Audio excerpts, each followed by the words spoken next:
Assalamualaikum warahmatullahi wabarakatuh. Kami dari kelompok 15 STIIPGRI Dewantara Jombang dari kelas KS2 Akuntansi 2019 pada mata kuliah Akuntansi Menengah Pertama, yakni akan menyajikan sebuah materi yang berjudul Laporan Keuangan Sesuai SAK Syariah. Berikut akan kami sampaikan materi-materi dari bab ini, yakni yang pertama, sejarah laporan keuangan syariah. Dari sejarah laporan keuangan syariah sendiri, yaitu kegiatan ekonomi syariah mulai berkembang pesat di dunia, khususnya pada bidang keuangan, baik lembaga keuangan syariah bank maupun non-bank. Adanya perbedaan karakteristik antara bisnis yang berlandaskan syariah dengan bisnis yang konvensional menyebabkan pada tahun 2002 Ikatan Akuntansi Indonesia atau IAI mengeluarkan kerangka dasar penyusunan dan penyajian laporan keuangan bank syariah, dan kemudian pada tahun 2007 pada KDPP LKBS dilakukan penyempurnaan menjadi kerangka dasar penyusunan dan penyajian laporan keuangan bank syariah atau KDPP LKS. Berikutnya yaitu pengertian. Laporan keuangan syariah adalah cara mengelola suatu informasi keuangan berdasarkan syariat, aturan, dan hukum Islam agar menghasilkan suatu laporan yang memberi manfaat.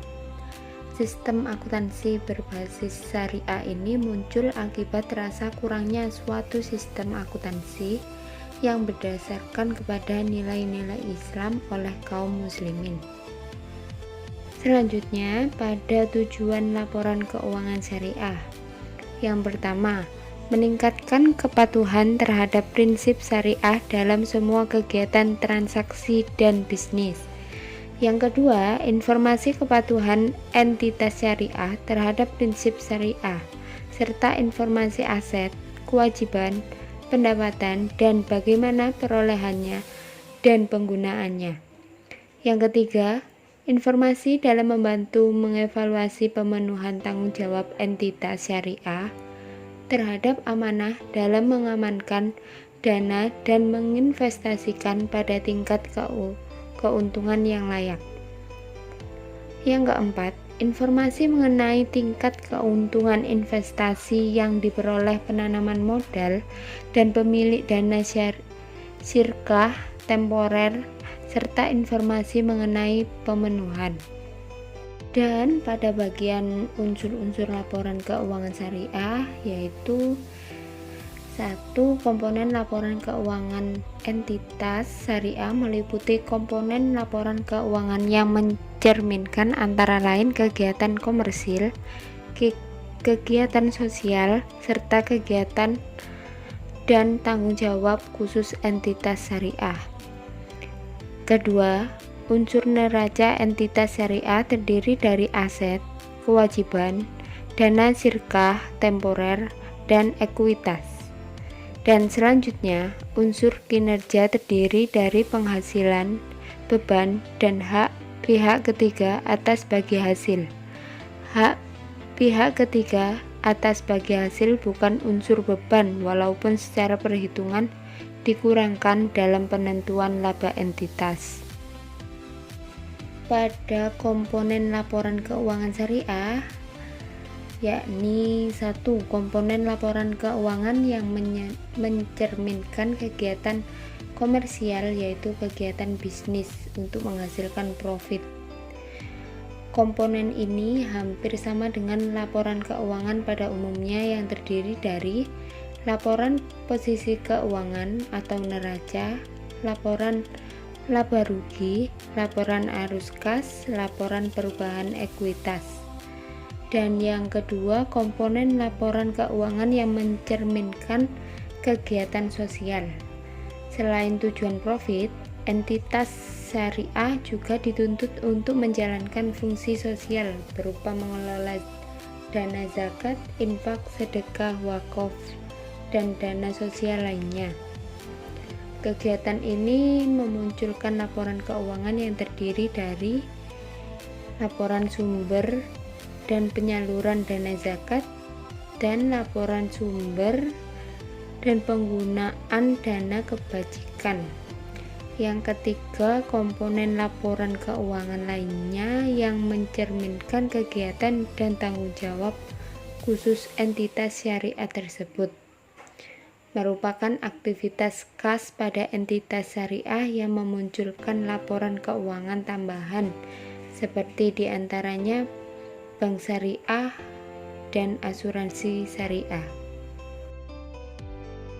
Di sini kami telah memaparkan contoh dari laporan keuangan syariah, yaitu ini laporan posisi keuangan. Bisa dilihat di sini sudah kami tampilkan tabel laporan posisi keuangan. Bagian selanjutnya kami paparkan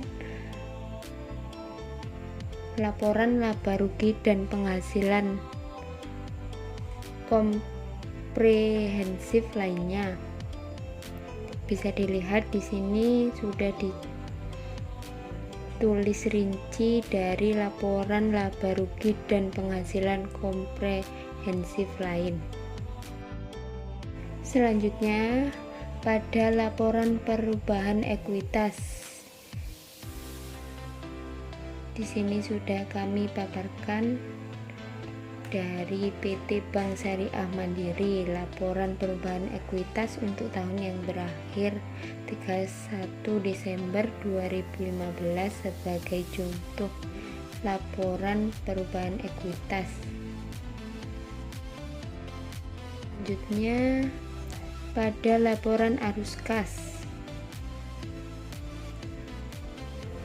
di sini sudah dipaparkan rinci dari arus kas PT Bank Syariah Mandiri dari laporan arus kas untuk tahun yang berakhir 31 Desember. Dan yang terakhir, kami telah memaparkan laporan dari rekonsiliasi pendapatan dan bagi hasil. Pada gambar telah dipaparkan secara rinci dari laporan rekonsiliasi pendapatan dan bagi hasil. Demikian dari presentasi kelompok kami.